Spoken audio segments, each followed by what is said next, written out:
La sequía empeora el estado de otras centrales hidroeléctricas. Coca-Codo genera por debajo del 50% de su capacidad y Agoyán y San Francisco al 40%. La primera noche del apagón se cumplió de manera irregular. En algunas zonas no hubo cortes, en otras duró más de lo anunciado. La medida permitió un ahorro de energía del 50% en las hidroeléctricas. No hubo incidentes violentos durante el apagón y el bloque de seguridad dice haber detenido 28 integrantes de los tiguerones en Guayaquil. El régimen ofrece un incentivo de 5% de descuento en las planillas para las personas que consuman menos que el mismo mes del año pasado. Los habitantes de Archidona están movilizados tras conocer que allí el gobierno construirá una cárcel de máxima seguridad. 28 allanamientos y 17 detenidos en un operativo simultáneo en Ecuador y otros 5 países en contra de estafadores informáticos que afectaron a 483,000 personas. Los incendios forestales han destruido 35,000 hectáreas de vegetación. El de Sicchos en Cotopaxi es uno de los más grandes y se suma a los existentes en 7 provincias. 21 gasolineras de Guayaquil, entre ellas las del alcalde Alquiles Álvarez, fueron suspendidas esta tarde por la Agencia de Regulación y Control de Hidrocarburos por incumplir la ley. En la cuarta entrega del especial Durán, el espejo del país, Televistazo presenta los efectos de la violencia intrafamiliar causada en caso por los miembros de las pandillas. Estados Unidos pide que se encuentre una salida diplomática a lo que Hezbollah ya califica como guerra con Israel, tras el sorpresivo ataque que detonó miles de Vipers, celulares y otros aparatos. En la tercera entrega sobre las ligas más poderosas de América, pese a los problemas económicos, Argentina se mantiene en tercer lugar por la venta de jugadores al exterior y el aporte de los hinchas. Amigos, bienvenidos a Televistazo Estelar. La primera jornada de los apagones se desarrolló de manera irregular. En algunos sectores la suspensión del servicio no se cumplió. Andrea. Samantha, amigos, durante la jornada de 8 horas hubo vigilancia militar y patrullaje policial. No se reportaron robos o incidentes violentos.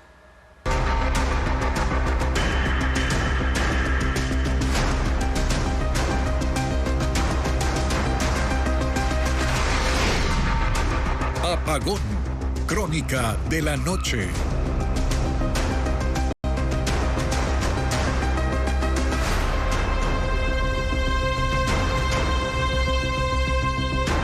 ¿Cómo se vivió el racionamiento eléctrico en el país? El sector comercial cuestionó la medida y las principales ciudades lucieron más custodiadas. Pero también hubo ciudadanos a los que el corte les tomó por sorpresa. Carla Delgado tiene un recuento. Con sobresaltos y entreprisas se vivieron los momentos antes del apagón de anoche. En Guayaquil, la gente fue a sus domicilios antes de lo previsto. Las calles lucían vacías. Un equipo de Televistazo constató que a las 8:30 de la noche solo los negocios estaban activos pero a punto de cerrar. Su descontento fue generalizado.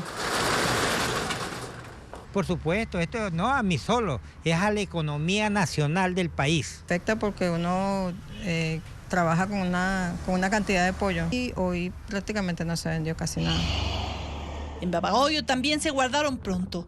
Las carreteras y las calles del centro permanecían vacías a las 9. Cuenca prefirieron ver el apagón desde los miradores en el sur de la ciudad, mientras que las calles del centro lucían desoladas. Solo la Guardia Ciudadana hacía rondas por sus calles. Así es, estamos realizando los patrullajes a partir desde el momento del corte energético. Sin novedad alguna, tenemos 11 patrullas y 40 uniformados desplegados para todo el cantón. En Quito la población se relajó más. Un grupo de amigos incluso jugaba fútbol a las 10 de la noche en pleno Parque La Carolina. Las calles del norte se veían iluminadas, los semáforos funcionando y carros circulando, mientras que en la América y la Gasca la oscuridad prevaleció. En la 10 de agosto y otras avenidas principales la gente intentaba conseguir transporte, pero sin resultado. Las estaciones de bus y las paradas a esa hora ya estaban cerradas y las del metro custodiadas por la policía. En los alrededores de las casas de salud nada cambió. Personas con sus enfermos. otros llevando medicinas, los informales ofreciendo sus productos. La única diferencia fue la presencia policial. En el extremo norte, en Carapungo, un asesinato movilizó al equipo de criminalística.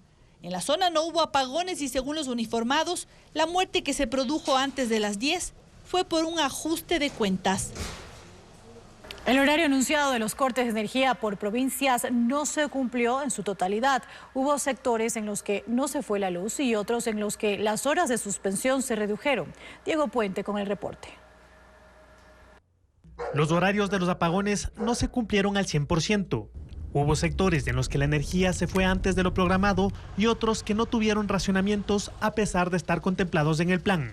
En Quito, la empresa eléctrica había anunciado cortes de 5 horas en Miraflores, La Gasca, Bellavista, La Mariscal, Mariana de Jesús y la zona bancaria y comercial y Cumbayá, pero permanecieron con electricidad. En Guayaquil, la electricidad se mantuvo la madrugada de este jueves en el barrio Centenario, San Eduardo, cerca del Estadio Barcelona y Los Ceibos. Lo mismo ocurrió en urbanizaciones de Daule y en la vía San Borondón desde el kilómetro 0 hasta el 2,5. Aunque la mayoría de distribuidoras de energía hizo calendarios para evitar los apagones en cantones completos, la Corporación Nacional de Electricidad suspendió el suministro de forma total en Los Ríos, Santa Elena, Santo Domingo y parte de Esmeraldas y el noroccidente de Pichincha por 3 horas. Hubo sorpresa en Carchi. Sus habitantes esperaban apagones de hasta 8 horas, pero no llegaron. 5 de sus 6 cantones, incluida Tulcán, permanecieron con energía eléctrica según un reporte oficial de la distribuidora Emel Norte. Solo el cantón Mira tuvo suspensiones en 30 sectores, pero de apenas 2 horas. El primer apagón que vivió el país la noche de este miércoles y madrugada de hoy desplegó a más de 77,000 miembros de Fuerzas Armadas y policías que se distribuyeron las tareas para garantizar seguridad. Las acciones para precautelar la seguridad y el orden tuvieron prioridad en las 6 provincias declaradas en estado de excepción y el cantón Camilo Ponce en Azuay. Patrullajes, puestos de control y sobrevuelos nocturnos se hicieron la noche de ayer y madrugada de hoy. En Guayaquil, la policía realizó patrullajes en sectores conflictivos como la Nueva Prosperina e Isla Trinitaria. Según un comunicado del bloque de seguridad, en la madrugada se detuvo a 28 personas presuntamente vinculadas a la organización Los Tiguerones. También hubo allanamientos en viviendas como esta y encontraron armas de juguete, municiones y personas incumpliendo las restricciones de movilidad. En el cantón Durán, el despliegue incluyó patrullajes, puestos de control fijos, aunque como se ve no hubo total penumbra. Manta fue el primer cantón en apagarse desde las 22 horas hasta las 3 de la madrugada. Luego vinieron Portoviejo, Tosagua, Junín, Bolívar, Sucre y Chone. Para vigilar la seguridad, 20 patrullas militares salieron desde el fuerte militar Manabí para generar recorridos y redoblar la vigilancia en la subestación eléctrica 1, en la salida hacia Manta. El recorrido se hizo también por barrios, vías, hospitales y las cárceles. El anillo vial de Quevedo tuvo mayor presencia policial y militar. Allí se organizaron los convoyes para los transportistas. Los operativos fueron combinados entre policías y militares con énfasis en el control al transporte público. Los militares subieron a los buses interprovinciales, solicitaron documentos, requisaron pasajeros y revisaron equipajes. En Cuenca, las patrullas policiales salieron a recorrer calles y barrios. Dieron prioridad a estaciones distribuidoras de combustible, hospitales y la cárcel del Turi. También dieron seguridad a los convoyes que los transportistas organizaron en las rutas desde Cuenca hacia la costa y la sierra. En Quito hubo sectores sin apagón. El control y vigilancia estuvo en gran parte en manos de la Policía Nacional, que se apostó en la zona comercial en el norte, centro y sur, con grupos fijos que vigilaron sitios de mayor concentración ciudadana. Y los hogares que registren un consumo de energía menor a los del 2022 se harán acreedores a un descuento del 5% en sus planillas de electricidad. La medida está en vigencia desde agosto y se extenderá hasta mayo del próximo año. Así el gobierno busca reducir en algo el consumo residencial en medio de la crisis energética. Con la crisis energética avanzada y ya en el punto de ejecución de racionamientos eléctricos, el gobierno anunció la implementación del programa Ahorra, Reduce y Gana. Aunque la primera referencia pública al tema se la hizo hace un mes, es recién ahora que se decide implementarla, aunque no ha habido mayor difusión de ello. Según el ministro de Energía, Antonio Goncalves, el plan tiene 2 ejes y apunta a alivianar la demanda que tiene el sistema nacional. El primer eje tiene como objetivo reducir el consumo de los hogares y se lo buscará a través de un incentivo. Los hogares que registren consumos menores a los registrados en el mismo mes hace 2 años se harán acreedores a un descuento del 5% en los valores a pagar. El gobierno argumenta que la referencia es el consumo de 2022, ya que en el 2023 el suministro de energía fue irregular y también hubo apagones. El ministro señala que la medida ya está en vigencia y que se mantendrá hasta mayo del 2025. Sin embargo, no se ha hecho público cómo se implementará ese descuento, si los usuarios deben hacer algún trámite o si el beneficio se verá reflejado automáticamente. El segundo eje apunta al sector privado y ese sí se ha difundido. Son los incentivos que se ofrece a las empresas que enciendan sus generadores. A ellos se les reconocerán los gastos de combustible, transporte y almacenamiento en los que incurran para poder autoabastecerse de energía. El estiaje se siente en todo el país y afecta gravemente a la hidroeléctrica Coca-Codo Sinclair, la más grande del Ecuador, que no tiene suficiente agua para generar electricidad a toda su capacidad. Lo mismo sucede con las plantas en la provincia de Tungurahua. Francisco Garcés actualiza la situación energética. Coca-Codo Sinclair está en condiciones críticas por la sequía en el río Coca. Para funcionar en condiciones adecuadas requiere que el río aporte al menos 222 metros cúbicos de agua por segundo. Pero los últimos días el promedio apenas supera los 120 metros cúbicos. Esa cantidad es insuficiente para poner a funcionar los 8 generadores de la planta en la provincia del Napo. Para alcanzar su meta máxima de 1.500 megavatios se requiere que el río triplique su caudal actual. Bajo las condiciones actuales, esa planta está entregando entre 12 y el 14% de la electricidad que consume el país, cuando en una situación normal puede generar hasta el 30%. El caudal del río Coca de las últimas semanas es el menor de los últimos 60 años, y si bien la hidroeléctrica puede seguir funcionando, aunque el caudal baje, mientras menos agua lleve, menor será su capacidad de generar electricidad. Situación similar atraviesan las hidroeléctricas del río Pastaza en la provincia de Tungurahua. Agollán y San Francisco producen menos electricidad porque cada día hay menos agua. El promedio es de 122 metros cúbicos por segundo, pero este jueves tuvo apenas 52 metros cúbicos por segundo. Con esa cantidad de agua, Agollán y San Francisco funcionan al 40% de su capacidad y cubren solo el 4% de la demanda eléctrica del país. Normalmente generan cerca del 10%. En las 2 regiones del Ecuador la situación se mantendrá en las próximas horas, pese a que se prevén lluvias ligeras en la sierra durante el fin de semana. Empezó la intervención de los procesados del caso Metástasis, a quienes la Fiscalía acusa como colaboradores de la red del narcotraficante Leandro Norero. Ronnie Aliaga y Wilman Terán rechazaron las alegaciones en su contra y pidieron al juez su sobreseimiento, informa Jacqueline Rodas.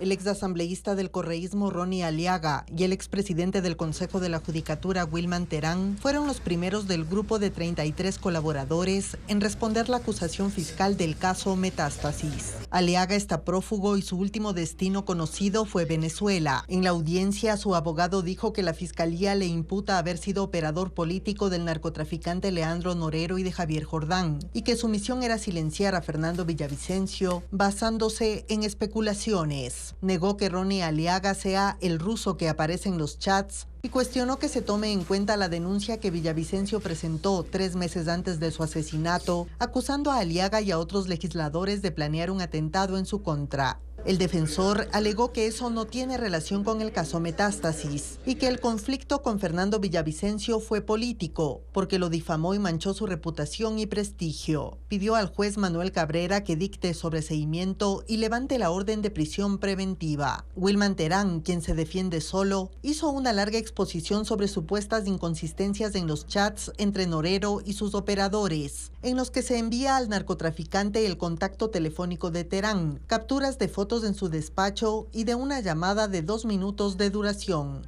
Cuestionó la confesión de Alex Palacios, su mano derecha en la Corte Nacional y en la Judicatura. Dijo que no puede responder por sus acciones y que haber sido su superior jerárquico no lo incrimina. Según él, nunca en su vida le han dicho «diablo», y ese alias se difundió para provocar un linchamiento social y un juicio paralelo en los medios. La audiencia sigue con la intervención de los demás acusados. El líder del movimiento libanés Hezbollah dice que los ataques cibernéticos atribuidos a Israel y que hicieron detonar miles de artefactos electrónicos, provocando decenas de muertes y centenares de heridos, pueden ser considerados como una declaración de guerra. Ocurre al mismo tiempo en que las fuerzas de defensa de Israel atacan objetivos militares de Hezbollah en el sur del Líbano. Informa Pedro Jiménez. La tensión militar en la frontera con Líbano aumenta después de que las fuerzas de defensa de Israel declararon que la guerra contra grupos extremistas se centra ahora en esa región. Los blancos de las nuevas operaciones son militantes de la guerrilla de Hezbollah y luego de 2 días de ataques en los que detonaron 4.000 Vipers y 1.000 radios de comunicación conocidos como walkie-talkies, dejando 37 muertos y más de 3.000 heridos, el líder del movimiento, Hassan Nasrallah, calificó estas acciones como masacres, pues ocurrieron en sitios de alta concentración de personas, muchos de ellos civiles. Dijo que Israel intentó matar a 5.000 personas en apenas 2 minutos y que esas explosiones sin precedentes podrían llamarse declaración de guerra. Mientras se emitía el mensaje televisado, aviones de combate de Israel sobrevolaron el área de Beirut, capital del Líbano, donde además fueron lanzadas bengalas en lo que se ha interpretado como una amenaza directa. Hezbollah advierte con una respuesta militar en contra de Israel, pero el gobierno libanés dice que no quiere una guerra. El ministro de Asuntos Exteriores llamó al Consejo de Seguridad de la ONU para que evite que se agrave la situación y pide a los Estados Unidos, aliado de Israel, para que intervenga y restablezca la paz en el sur del Líbano. El vocero del Departamento de Estado de Estados Unidos dijo esta tarde que están comprometidos con la defensa de Israel en contra de organizaciones terroristas, que eso incluye a Hezbollah, pero que no quieren ver una escalada en este conflicto que deben solucionar por la vía diplomática. La región de Emilia-Romagna, en el norte de Italia, está bajo agua por efectos del ciclón Boris. Inundaciones y deslizamientos de tierra multiplican las emergencias y más de 1.000 personas han tenido que abandonar sus casas. Las 9 provincias de esta región en el norte de Italia están en alerta roja después de lluvias torrenciales que duraron toda la noche. 4 ríos principales se desbordaron y agresivos torrentes bajaron desde las colinas, provocando inundaciones en ciudades de Rávena, Rimini y Bolonia. Los alcaldes han llamado a la población a mantenerse en pisos altos y han habilitado centros de acogida para unas 1.000 personas que debieron salir de sus casas. Equipos de rescate usaron helicópteros para las evacuaciones y hay zonas que están bajo 1 y hasta 2 metros de agua. Un bombero que acudía a atender una emergencia murió ahogado dentro de su auto cuando fue atrapado y cubierto por la corriente. Hay 2 personas desaparecidas y a otros residentes les han ordenado quedarse y trabajar desde casa por las complicaciones de movilidad en las calles. Hay clases suspendidas, mientras que los ferrocarriles han cancelado una serie de frecuencias entre al menos 8 ciudades italianas. 21 gasolineras, entre ellas estaciones de Copedesa, empresa vinculada al alcalde de Guayaquil, Aquiles Álvarez, fueron suspendidas por la Agencia de Regulación y Control de Hidrocarburos. Se trata de la misma empresa que el gobierno denunció en julio por presunta comercialización irregular de combustible. Informa Luis Alfredo Zúñiga. Resguardados por policías del Grupo de Operaciones Especiales GOE, llegaron miembros de la Agencia de Regulación y Control Hidrocarburífero ARCH a las instalaciones de una de las gasolineras de la empresa Copedesa, ubicada en las calles Los Ríos y Clemente Ballén, centro de Guayaquil. De inmediato, ordenaron que se cierren las operaciones, pusieron cinta alrededor de las surtidoras de combustible y sellos de suspensión. Televistazo consultó a ARCH cuál fue la causa exacta de la suspensión, pero por ahora solo explican que en líneas generales y como consta en los sellos aplicados, se debe al incumplimiento de la ley y el reglamento de hidrocarburos. La firma Copedesa está vinculada a la familia Álvarez, incluyendo al alcalde de Guayaquil, Aquiles Álvarez, y sus hermanos, Antonio y Javier. De hecho, este último estuvo presente por pocos minutos en el sitio, dentro de un auto, pero se retiró. Copedesa Gas Group Co. es una de las firmas que consta en la denuncia presentada por el gobierno en julio, acusándolos de comercialización irregular de combustibles, caso al que Fiscalía denominó como AAA, y por el cual realizaron allanamientos en sus oficinas de Guayaquil y Milagro. Pero la gasolinera ubicada en el centro de Guayaquil no es la única a la que se aplicó la suspensión. Son un total de 21 dependencias en Guayas, Manabí, El Oro, Azuay y Santa Elena. Pero Arch no ha especificado cuántas pertenecen o están vinculadas a Copedesa. En un recorrido hecho por Televistazo se observó que otras estaciones de servicio, que también tienen la marca Copedesa, seguían surtiendo combustible hasta las 5 de la tarde de este jueves. Hasta el cierre de este reporte no hubo un pronunciamiento por parte del alcalde Aquiles Álvarez, ni de su empresa. Y un concierto clásico se realizará en la Universidad de Azuay, en Cuenca, que tendrá una pianista internacional como invitada. Además, en el Museo del Cacao en Guayaquil se inauguró el proyecto Suspensión, creado por estudiantes de arte. Estefanía Arias con la agenda cultural.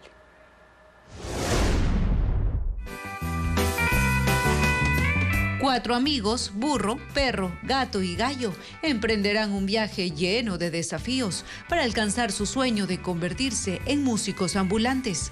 La Confitería, una obra llena de dulzura y aventuras, es una adaptación del cuento Los músicos de Bremen de los hermanos Grimm y se presentará en el Teatro Patio de Comedias en Quito. Las funciones serán los domingos 22 y 29 de septiembre a las 11:30 de la mañana. Es una propuesta de arte inmersivo y una experiencia sensorial pura y profunda con el cacao. Suspensión, así se denomina este proyecto inaugurado en el Museo del Cacao en el centro de Guayaquil, como parte de la exposición Tiempo de Cacao. La exposición estará hasta el 29 de septiembre, de martes a domingo, de 10 de la mañana a 4:30 de la tarde. Estética y naturaleza en todo su esplendor. Así se denomina el concierto que protagonizará la Orquesta Sinfónica de Cuenca junto a la pianista austro-rumana Zorina Ausian, bajo la dirección del maestro Augusto Carrión Rodas. El espectáculo gratuito será en el auditorio de la Universidad de la Azuay en Cuenca a las 8 de la noche. En el cantón Archidona, provincia de Napo, sus habitantes se han declarado en resistencia contra el gobierno tras enterarse de que en la zona pronto se iniciará la construcción de una cárcel de máxima seguridad. El SNAI lleva adelante el proyecto en total reserva, pero ya la intención es pública. Hernán Higuera amplía la información. A 3 horas y media de Quito está Archidona, provincia de Napo. Sus habitantes están en alerta porque se enteraron que el gobierno ordenó hace un mes la construcción de un centro penitenciario de máxima seguridad en esa jurisdicción. El SNAI, según se lee en una resolución fechada el 20 de agosto, declaró reservado este proyecto. Ahora las autoridades locales de Archidona la conocen, al igual que sus habitantes, que se han declarado en resistencia. Prácticamente estamos radicalizados a la resistencia, a no la construcción de la cárcel.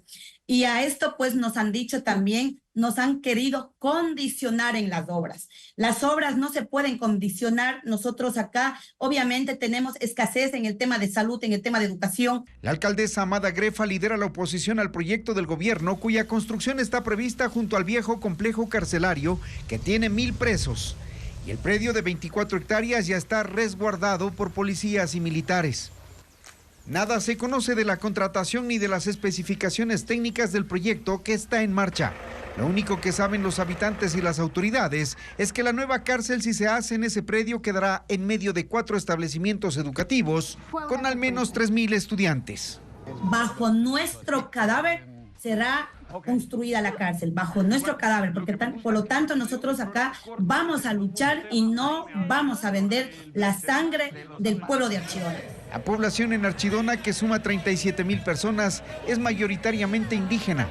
El turismo sostiene su economía por los paisajes y riquezas naturales que les rodea y no quieren perder esa ventaja, por eso también se oponen al proyecto de la cárcel de máxima seguridad. Concluyó la respuesta de los 4 cabecillas de la red criminal del narcotraficante Leandro Norero, señalados así por la Fiscalía. Javier Jordán, el abogado de Norero, y sus 2 operadores sostienen que no se ha podido comprobar que les pertenecen los usuarios de los chats con Norero. Javier Jordán, Cristian Romero, Javier Novillo alias Novita y Fabián Camposano alias Yankee, procesados del caso Metástasis y acusados de pertenecer a la cúpula criminal del narcotraficante Leandro Norero, respondieron al dictamen de la Fiscalía durante la noche del miércoles y la mañana de hoy. Los 4 coincidieron en atacar la validez de los chats de la aplicación Trima encontrados en los celulares de Norero, y 3 de ellos negaron ser los usuarios que figuran en las conversaciones que se les atribuye. Jordán, señalado de administrar los bienes de Norero y de manejar al exasambleísta del correísmo Ronnie Aliaga como su operador político, está prófugo. En la audiencia, su abogado dijo que la única relación entre ambos es que Aliaga es pareja sentimental de la sobrina de Jordán y negó los demás hechos que se le imputan. Presuntamente existiría una estructura criminal cuando aquello no existe. El caso se cae, salvo que no exista un análisis correcto del juez. Cristian Romero, abogado del narcotraficante, fue acusado de liderar las artimañas judiciales para obtener fallos a favor de su jefe. Desde que empezó el caso Metástasis, ha cambiado continuamente de abogados y también se ha defendido solo desde la clandestinidad. Para esta audiencia escogió a Aurelio Quito, ex juez que estuvo preso pagando una condena por cohecho. Lo encontraron entregando $40,000 y 2 botellas de whisky a otro juez. Sus argumentos se centraron en negar que Cristian Romero es Global Pax, su alias en los chats con Norero. Romero también está prófugo, al igual que Fabián Camposano alias Yankee, el tercer cabecilla de la red según la Fiscalía. Su abogado negó que haya sido el operador financiero de Leandro Norero y cuestionó las fotos de bloques de droga, armas y fajos de dinero que aparecen en los chats con el narcotraficante. Dijo que sus movimientos económicos responden a que tiene 3 empresas. El cuarto líder criminal, así identificado en la acusación, es Javier Novillo alias Novita. Él sí está detenido. Su abogado dijo al juez que no es cierto que él haya coordinado el pago de sobornos a funcionarios públicos y jueces para que fallen a favor de Norero y su familia. El volcán Kilauea en Hawái, en Estados Unidos, entró en erupción y según los científicos, las fuentes de lava, algunas de hasta 10 metros de altura, no representan por ahora una amenaza para las casas o la infraestructura. Pero los expertos mantienen la vigilancia ante la posibilidad de liberación de gases tóxicos que podrían propagarse y afectar a la población. La reciente erupción ocurre en un área del Parque Nacional de Hawái que está cerrada para los visitantes y se ubica a más de 10 kilómetros de la carretera. Una mujer sobrevivió al ataque de una pitón en Tailandia. La serpiente la mordió y luego se enrolló en su cuerpo, comprimiéndolo durante 2 horas hasta que un vecino escuchó sus gritos. Las imágenes con Merlis González. Sentada en el piso, agotada y con una serpiente de 5 metros envolviendo parte de su cuerpo, estaba una mujer en Tailandia cuando fue asistida por la policía y funcionarios del control de animales. Fueron alertados por un vecino que escuchó los gritos de auxilio. Los funcionarios abrieron la boca del animal con ayuda de una palanca para liberarla. Según el relato de la sobreviviente de 64 años, la pitón la atacó dentro de su casa, le mordió una pierna y de inmediato se enroscó en su torso y comenzó a comprimirlo, dejándole únicamente un brazo libre. Así pasó 2 horas antes de que pudieran rescatarla. La pitón es la serpiente más grande de Tailandia y aunque no es venenosa, se considera peligrosa por envolver a su presa con su cuerpo y presionarlo hasta romper sus huesos. Según los funcionarios, la mujer fue afortunada al salir solo con heridas leves. ¿Y cuáles son las alertas climáticas para este viernes? Para mañana en la sierra habrá una temperatura mínima de 16 grados centígrados con una máxima de 23 grados y un índice de radiación entre 6 y 9, considerado muy alto. Mientras en la costa se prevé una temperatura mínima de 25 grados centígrados, una máxima de 32 grados y también se pronostica una radiación UV entre 6 y 9. Evite la exposición prolongada a las altas temperaturas y recuerde, manténgase informado mediante canales oficiales. En el Ecuador están activos 12 incendios forestales. En el cantón Sicchos, en la provincia de Cotopaxi, 1.750 hectáreas de vegetación han sido consumidas por el fuego en poco más de una semana. Patricio Viera con la noticia.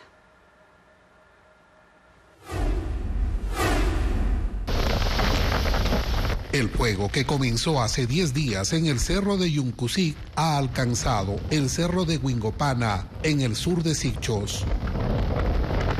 El cambio de los vientos de hasta 90 kilómetros por hora ha obligado a que los brigadistas con maquinaria del municipio y la prefectura abran un segundo camino de 1 kilómetro a través de la montaña, esta vez por el cerro del Huingopana, para permitir el ingreso de autobombas. Un grupo de 80 comuneros y 50 integrantes de las Fuerzas Armadas continúan con machetes y azadones despejando la maleza, creando un contrafuegos de 1 kilómetro.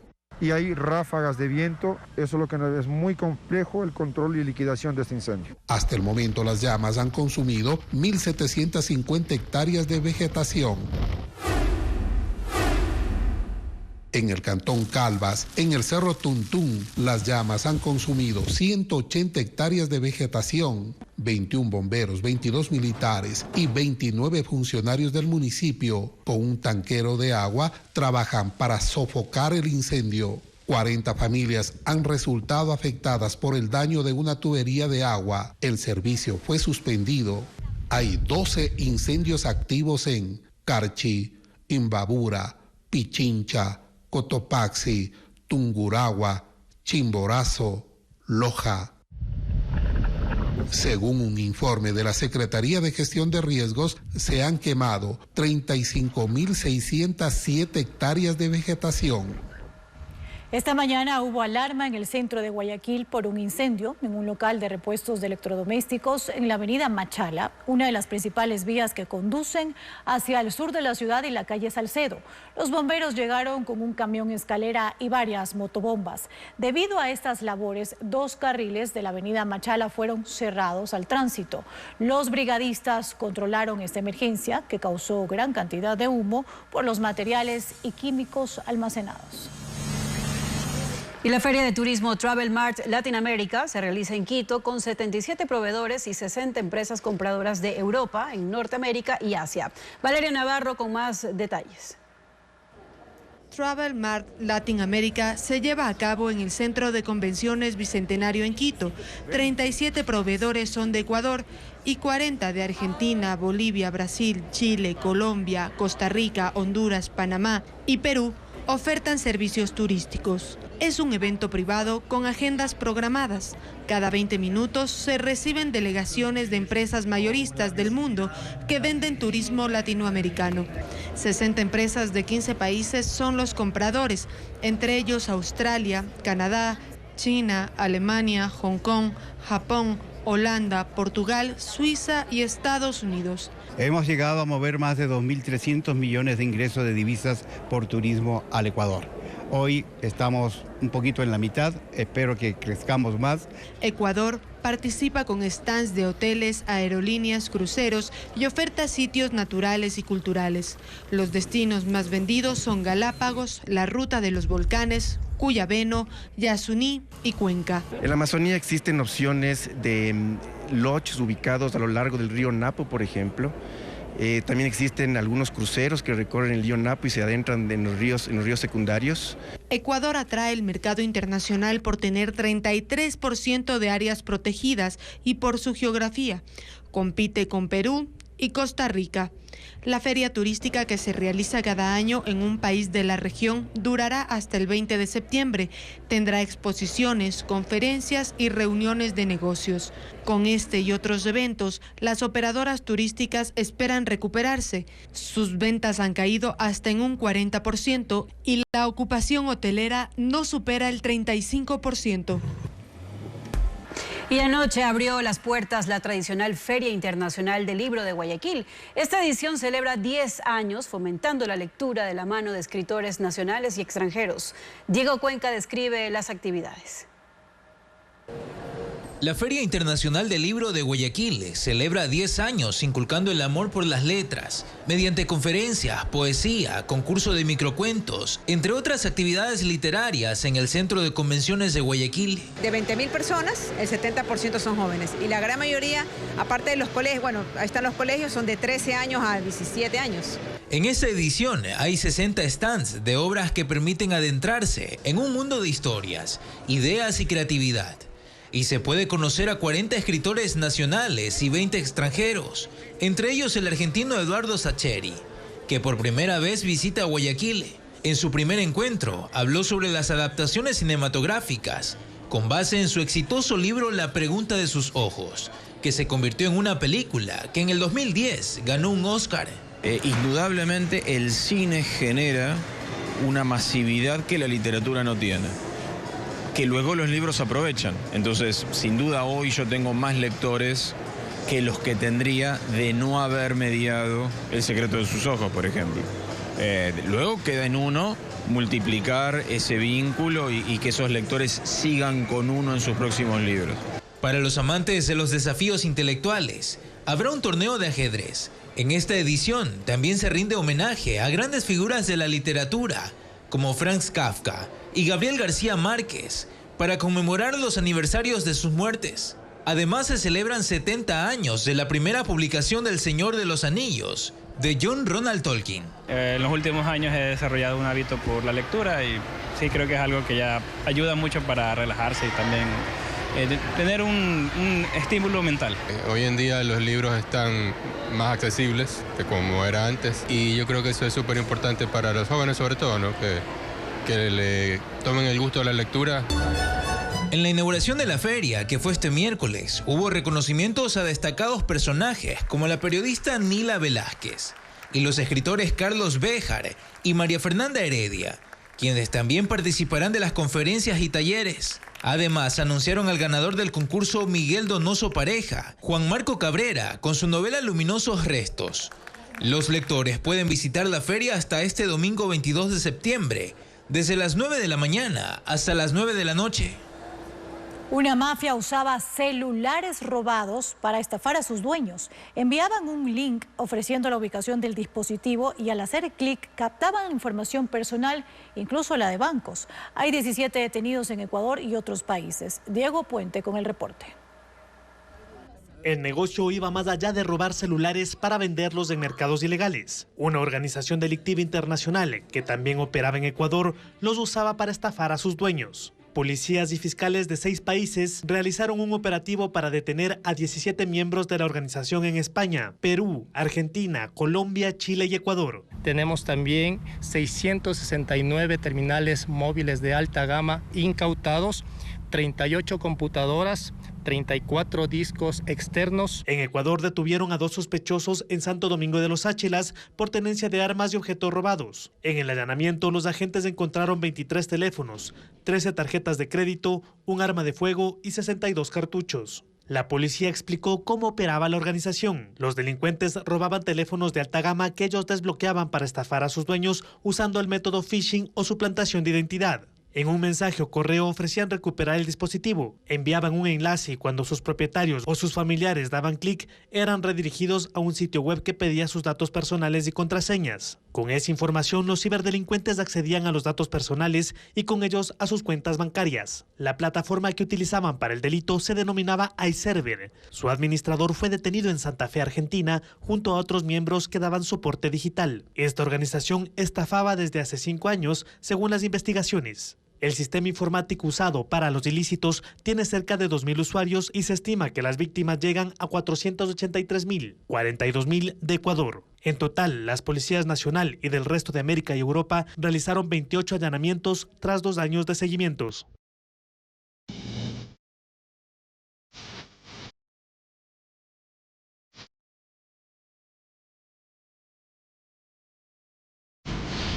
Apagón. Noche sin incidentes. Los apagones permitieron un ahorro de energía para el país, pero solo sirvieron para mantener estables por unas horas los principales reservorios. Francisco Garcés relata el resultado de la medida. Los apagones de este 18 y 19 de septiembre sirvieron para reducir en 50% el consumo de electricidad del país y dar un respiro a las principales hidroeléctricas.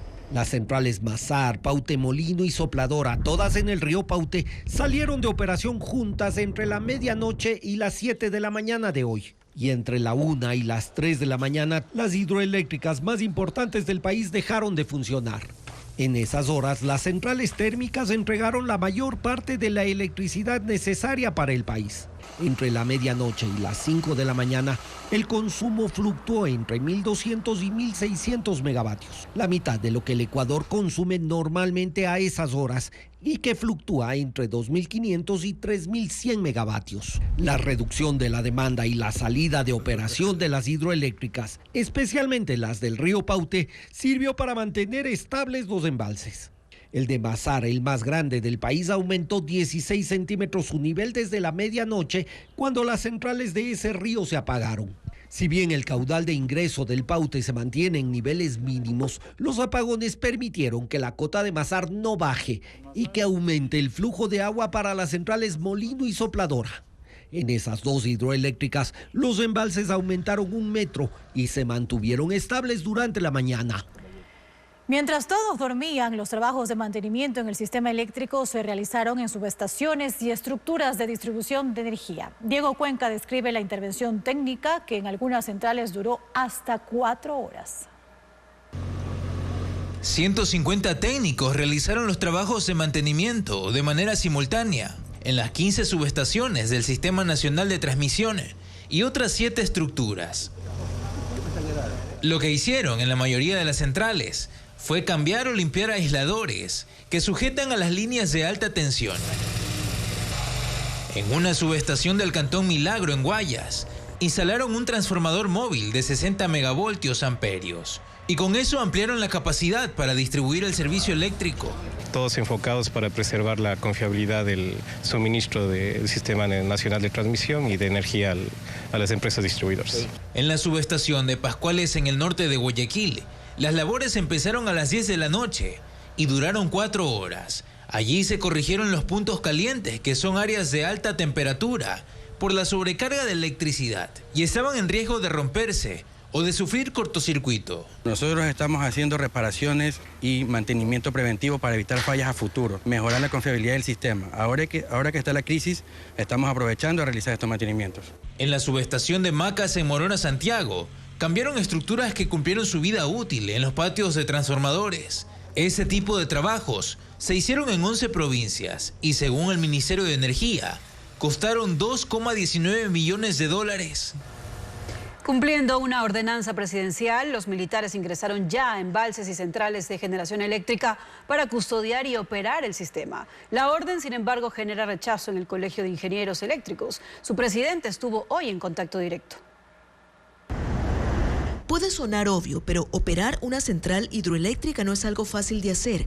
Hace falta un entrenamiento especial. Son preparaciones de 3, 6, 12 meses. Por eso le preocupa este comunicado, en el que las Fuerzas Armadas explican que el presidente les ha pedido a ellos, a los militares, operar y reforzar la seguridad en las plantas hidroeléctricas más importantes del país. Eso de operar es lo que más le preocupa.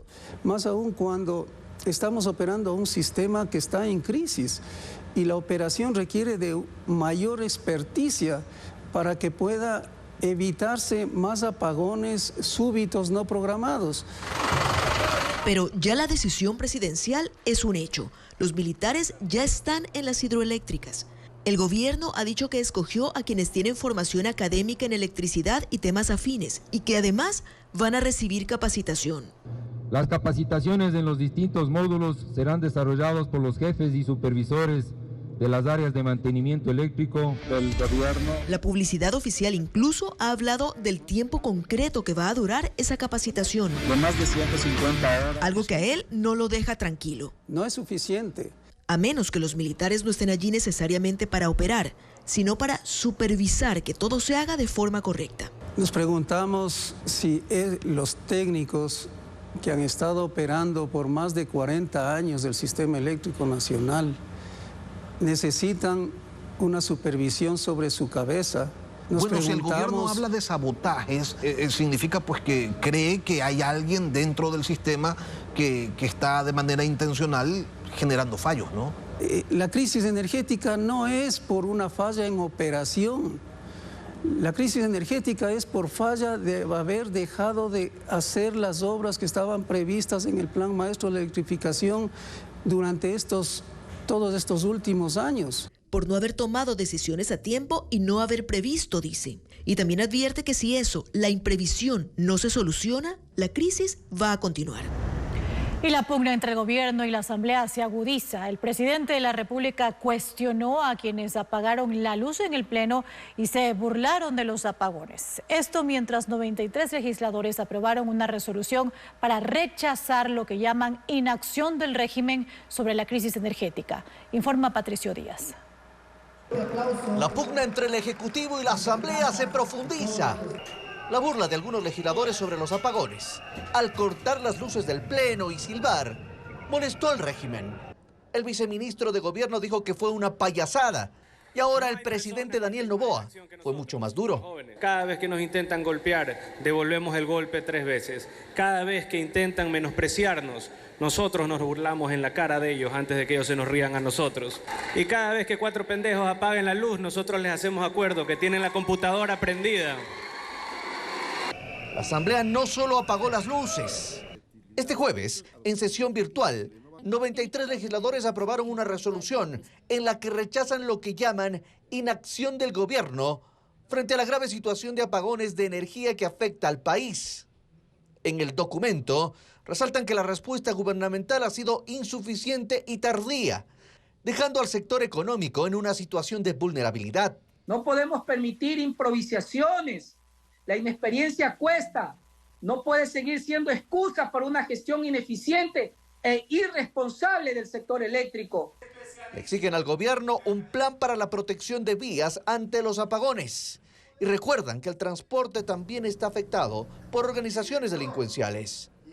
El presidente Noboa dice que muchos de los problemas que enfrenta son heredados. De parte del viejo Ecuador, la gran mayoría. Hemos heredado también circunstancias que nunca pensamos que íbamos a tener. Sequías, asimismo, una ola de incendios en zonas en las cuales jamás había incendios forestales. Desastres naturales de todo tipo, deslaves, en épocas que ni siquiera había lluvia antes. La Asamblea exige al gobierno entregar periódicamente un informe detallado de las medidas que adopte para enfrentar la crisis eléctrica, que se suma a otros frentes abiertos en la confrontación de estas dos funciones del Estado. El gobierno dispuso a los municipios dar al ECU 911 el acceso de sus sistemas de vigilancia. Además, se resolvió que esta entidad asuma el control de los centros de procesamiento de datos.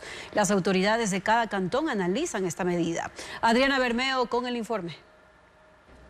Los municipios deberán dar acceso al ECU 911 a sus sistemas de seguridad y cámaras de videovigilancia. En un decreto ejecutivo, el presidente Daniel Noboa ordenó que los centros de procesamiento de datos de los sistemas de videovigilancia, operados por los gobiernos seccionales, pasen a ser controlados por el sistema integrado del ECU 911. Con esto, según el gobierno, se busca garantizar la protección de datos personales y que no sean utilizados de forma indebida. Municipios como el de Cuenca se oponen a perder el control del centro de procesamiento de datos. Están de acuerdo que el trabajo con el gobierno sea articulado. Es más, ya ejecutan convenios de interoperabilidad. Tienen una sala espejo conectada con el sistema integrado y un operador del ECU 911 en su sala de videovigilancia. Cuentan con 300 cámaras de seguridad, 100 de ellas con inteligencia artificial con lectores de placas. Pero la diferencia con el decreto emitido el día de ayer por el señor presidente de la República es que quieren el control de los sistemas de videovigilancia propios de los municipios. Hoy repito, acá es importante considerar las competencias de los municipios, que es control, uso y buena apropiación de los espacios públicos, la prevención del delito y la violencia, el fortalecimiento interinstitucional, la articulación interinstitucional, que sí somos corresponsables en temas de seguridad ciudadana y vamos a seguirlo haciendo. La Asociación de Municipalidades del Ecuador analiza este decreto y no ha emitido una declaración porque hay municipios como el de Cuenca que no están de acuerdo con ceder el control del centro de procesamiento de datos por un principio de autonomía. La AME publicó en cambio un informe sobre los sistemas de seguridad y videovigilancia. Es una radiografía sobre las 7.034 cámaras manejadas por 61 centros de monitoreo controlados por los municipios, de los cuales 31 están articulados con el ECU 911.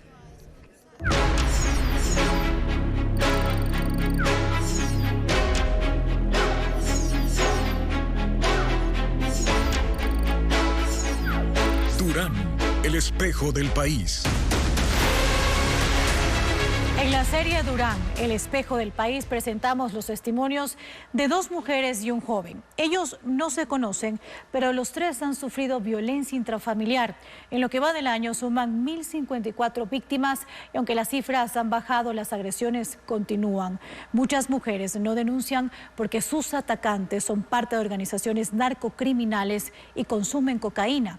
Los menores de edad son los más afectados de este entorno de violencia.